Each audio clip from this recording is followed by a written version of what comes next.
What did you make of the numbers? Was there enough there to keep the share price rallying as it has been?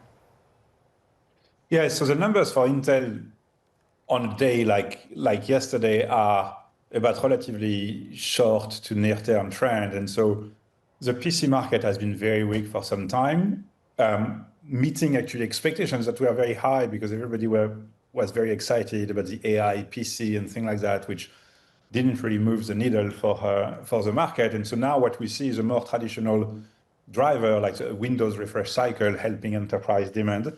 And that's great, of course. And then servers, we've seen the server market being weak for quarters and quarters, if not years, because you had so much focus on deploying like AI servers that a lot of very large players were kind of, deprioritizing the deployment of traditional servers. And now we are entering a phase of catch-up. So the near term for Intel looks good. And it reminds you that it's a good business, that there is operating leverage, that even if they've lost a lot of market share to AMD, they are still like a market leader. So that's great.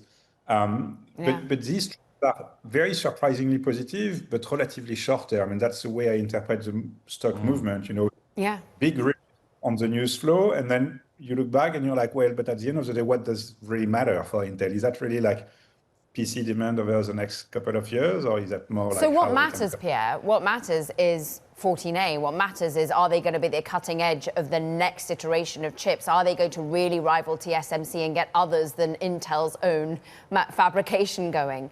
What did you hear from Lip-Bu Tan and the team about that? So I heard two things. The first one is mixed signal, which is that 18A, the manufacturing is ramping, is going to get into volumes imminently, like for the beginning of next year. But comments about the yield, so the quality of the process are still very, very mixed. Let's face it, the yields are not good today. So early yields not being good is almost business as usual. But I think 18A's performance in terms of manufacturing performance is disappointing. And then the second piece of news that really matters the most for the long term of Intel is like more positive comments about 14A. Remember, 3 months ago, the CEO had very cautious comments, even mentioned in writing in the 10K as a possibility of not developing 14A if Intel didn't find enough customer support to do it. And now they're talking positively about 14A on the technical front, like the roadmap is progressing well. And also, I don't even want to call that like the commercial front, but more like the coalition front. This idea that if you really want Intel to be successful in manufacturing, you need more than clients. You need industrial policy. You need a coalition. You need partners that deeply engage with Intel, invest in Intel, commit to Intel to work with Intel. That's the only way the foundry is really going to do well. And honestly, on that front, it's very, very early signals, but I think they are positive.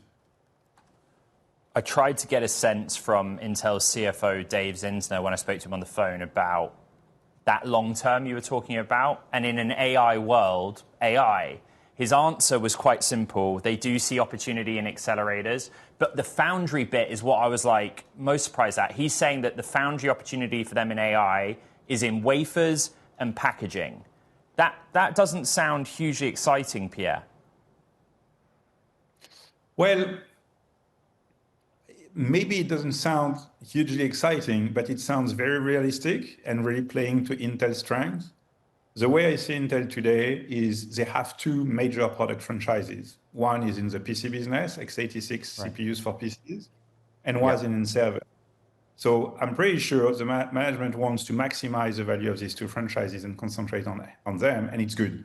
You can't invent yourself, like an AI accelerator designer like 15 years down the line or 10 years down the line, and that's very reasonable.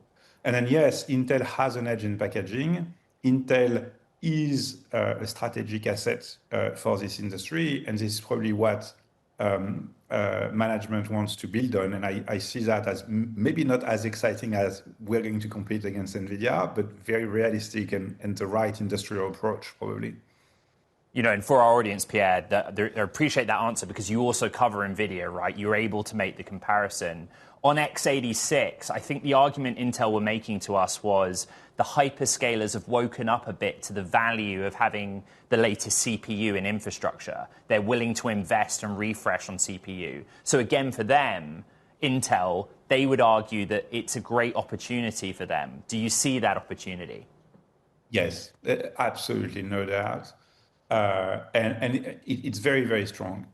You have like clients asking for it, the specifics of the x86 architecture, and the way Intel implements it is very differentiated. I've always been a great believer in the quality of the products of Intel on that front, like the ability of an Intel x86 chip to deal with very unforeseen situation in very complex workloads is excellent.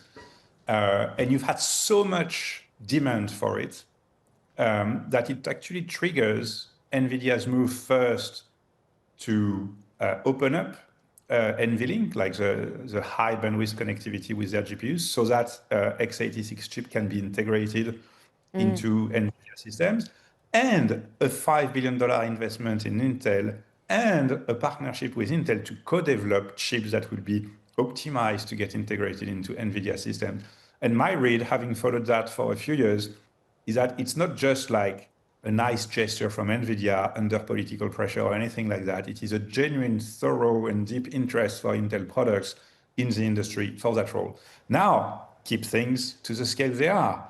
Out an NVL72 server powered by x86 chips, the x86 chip is going to be single-digit percentage of the cost of the overall server, and the other 90+% will be NVIDIA. So, Pierre, with NVIDIA's support, and we know the money's yet to come through and that'll settle in the next quarter, will that be enough to see Ohio break ground? Will we see an actual commitment, not just to co-develop, but actually to eventually fabricate on site in the United States, not just relying on TSMC? It's a great question. You need more than that to have like a final commitment or to claim victory, basically. In order for Intel to successfully manufacture chips in the US, packaged chips in the US for US clients, you need the money, and major progress made on that front with money from the government, from NVIDIA, from SoftBank, and I'm sure more will follow. You need also like the multi-year commitment of a coalition. So you're not going to get like the right chip in the first go with Intel. It's a dialogue that needs to last multiple years before you get to success. And last but not least, you need execution. You need Intel to come up with a 14A node that is going to show up, like progressively be unveiled and better convince and make potential adopters more confident it's going to be the right node to do something with it.